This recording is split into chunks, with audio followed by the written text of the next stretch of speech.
Detachment from one's own will.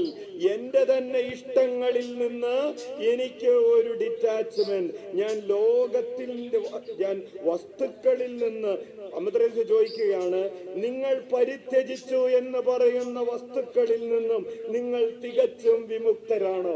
ഇത് നമ്മളോടുള്ള ചോദ്യമല്ല, മിണ്ടാമരത്തിലെ കന്യാസ്ത്രീകളോടുള്ള ചോദ്യമാണ്. നിങ്ങൾ വിട്ടുപേക്ഷിച്ചു എന്ന് പറയുന്ന കാര്യങ്ങളിൽ നിങ്ങൾ ശരിക്കും വിട്ടുപേക്ഷിച്ചോ?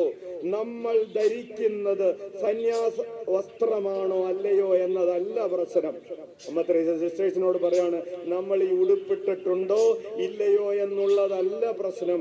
സുഹൃതങ്ങൾ അഭ്യസിക്കുന്നതിലും നമ്മുടെ മനസ്സിനെ ദൈവേഷ്ടത്തിന് പൂർണ്ണമായി വിധേയപ്പെടുത്തുന്നതിലും അവിടുത്തെ തിരുമനസ്സിനനുസൃതമായി നമ്മുടെ ജീവിതത്തെ ക്രമപ്പെടുത്തുന്നതിലും സർവ ശ്രദ്ധയും ചെലുത്തുന്നതാണ് കാര്യമായിട്ടുള്ളത്.